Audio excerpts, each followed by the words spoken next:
నమస్కారం. పులి కన్ను వైడ్ ఐ ఛానల్లోకి మిత్రులందరికీ స్వాగతం.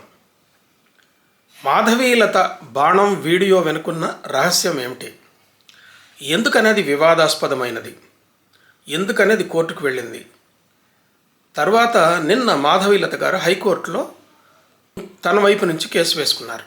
దీనికి కారణం ఏంటని చూస్తున్నట్లయితే ఇది కేవలం వీడియో టెక్నిక్ ద్వారా చేసినటువంటి ఒక రకమైన మోసం. అది ఎట్లాగంటే నేను చెప్తా వినండి.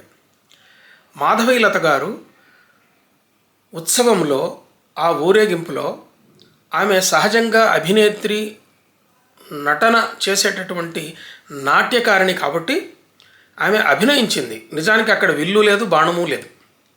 ఆమె ఆకాశంలోకి బాణం సంధించినట్టుగా ఒక అభినయ భంగిమ చూపించింది. ఆ రోజు శ్రీరామనవమి కాబట్టి రామబాణం అని చెప్పి చూపించింది. అయితే దీన్ని చిత్రీకరించే కెమెరా ఆమెకి వెనుక ఉన్నది. వెనుక ఉన్నటువంటి కెమెరా ఆమె బాణం సంధిస్తున్నట్లుగా కెమెరాలో చూపించి ఆ తర్వాత ప్యాన్ చేసి కుడి పక్కకి తిప్పింది. కుడి పక్కకి తిప్పితే ఒక 500 మీటర్ల దూరంలో అక్కడ ఒక ప్రార్థనా మందిరం ఉన్నది. అలా కెమెరా ఆమె మీద నుంచి అటు ఆ ప్రార్థనా మందిరం మీదకి మలపటం వల్ల చూసే వాళ్లకు కలిగేటటువంటి దృశ్య భ్రమ ఏంటంటే ఆమె మందిరం మీదకి బాణం వదులుతున్నట్టుగా కనపడుతుంది. కానీ ఆమె బాణం వదిలింది ఆకాశంలోకి, అది కూడా ఆకాశంలో తిన్నగా బజారు వైపుగా ఆమె లక్ష్యం పెట్టింది. కానీ ఈ కెమెరా టెక్నిక్ వల్ల ఆమె ప్రార్థనా మందిరం మీదకి వేసినట్టుగా కనపడుతుంది. దీనికి ఒక ఉదాహరణ చెప్తే ప్రేక్షకులకి మిత్రులందరికీ బాగా అర్థమవుతుంది. నేను వీడియోగ్రఫీలో ట్రైనింగ్ తీసుకున్నాను. అంటే నేను బేసిక్గా ఫోక్లోరిస్ట్ని కాబట్టి ఫోక్లోర్ అండ్ ట్రైబల్ స్టడీస్లో రీసెర్చ్ చేసేవాడిని కనుక నాకు చాలా సంవత్సరాల క్రితమే ఈ ట్రైనింగ్ ఇచ్చారు. ఇక్కడ గమనించాల్సింది ఏంటంటే films are made at editor's desk అంటారు. అంటే ఫిలిమ్స్ షూటింగ్ చేసే దగ్గరే కాకుండా ఎడిటర్ దగ్గర కూడా తయారవుద్ది. నిన్న మనం తయారు చేసిన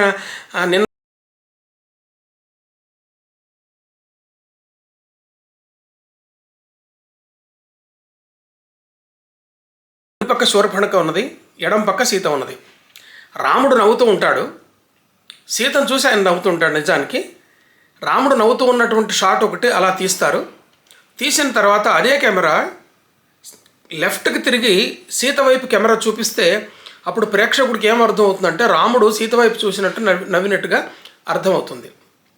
అలా కాకుండా ఇదే కెమెరా అదే ప్యాన్లో కుడివైపుకి చూపించి శూర్పణఖ వైపు కెమెరా తిప్పితే అది చివరికి స్క్రీన్ చేసినప్పుడు ప్రేక్షకుడికి ఏం అర్థం అవుతుందంటే రాముడు శూర్పణఖను చూసి నవ్వినట్టుగా, శూర్పణఖ వైపు దృష్టి పెట్టి నవ్వినట్టుగా, లేకపోతే ఆమె మీద ఇష్టపడుతున్నట్టుగా ప్రేక్షకుడికి అర్థమవుతుంది. దీన్నే ఏమంటారంటే కెమెరా లాంగ్వేజ్ అంటారు. అంటే కెమెరాకి కూడా ఒక లాంగ్వేజ్ ఉంటుంది. అంటే కెమెరా చూపించే పద్ధతిలో ప్రేక్షకుడికి ఒక విషయం అర్థమవుతుంది. ఈ కెమెరా లాంగ్వేజ్ని గమనించినటువంటి వాడు వెనక నుంచి షూటింగ్ చేసినటువంటి వ్యక్తి మాధవీలత ఎక్కుపెట్టినటువంటి బాణాన్ని చూపిస్తూ పక్కకి తిప్పి అక్కడ ప్రార్థనా మందిరం మీదకి చూపించాడు. ఈ టెక్నిక్ తెలిసిన వ్యక్తే ఆ పని చేశాడు. ఇదే కాకుండా ఇదే దృశ్యాన్ని మాధవీలతకి ఎదురుగా ఉన్నటువంటి కెమెరా తీస్తే అప్పుడు కరెక్ట్గా మాధవీలత ఏ కోణంలో ఆకాశంలోకి ఎగిరింది, బాణం వేసింది అన్నది స్పష్టంగా కనిపిస్తూ ఉంటుంది. ఇక్కడ అవకాశం లేదు. అలాగే కాకుండా మాధవీలత వెనుకున్నటువంటి కెమెరా ఆమె బాణం ఎక్కుపెట్టినట్టు చూపించి ఆ తర్వాత లెఫ్ట్ సైడ్కి తిప్పి ఇంకొక బిల్డింగ్ చూపించినట్టయితే ఆ బిల్డింగ్ మీదకి వేసినట్టుగా మనకి ప్రేక్షకుడికి అర్థమవుతుంది. ఈ సాంకేతిక వెనుక ఉన్నటువంటి రహస్యం ఇది రేపు కోర్టుకు పోయినా ఎక్కడికి పోయినా అదే రుజువు అవుతుంది. కాకపోతే రాజకీయం కాబట్టి దీన్ని రాజకీయం చేయాలనుకున్న వాళ్ళు రాజకీయం చేశారు. కాబట్టి మాధవీలత ఒక ప్రార్థనా మందిరం మీద బాణం వేసినట్టుగా, దాన్ని ఫలానా సామాజిక వర్గం హట్ అయినట్టుగా అదొక ఇష్యూ చేయొచ్చు. అది దేన్నైనా ఇలా ఒక దృశ్య భ్రమని ఇష్యూ చేయటం అన్నది ఈజీ. అది ఇవాళ రేపు ఆర్టిఫిషియల్ ఇంటెలిజెన్స్ ద్వారా రకరకాల ఫేక్ వీడియోస్ క్రియేట్ అవుతున్నాయి. ఇంతకుముందు ఒక సామెత ఏంటంటే సీయింగ్ ఈజ్ బిలీవింగ్ అని అంటారు. అంటే చూడటమే నమ్మటం అని. కానీ ఇప్పుడు సీయింగ్ ఈజ్ నాట్ బిలీవింగ్. ఏ వీడియోని కూడా నమ్మలేము, అది చూస్తే కానీ నమ్మలేము. సరిగ్గా మాధవీలత విషయంలో ఇదే జరిగింది.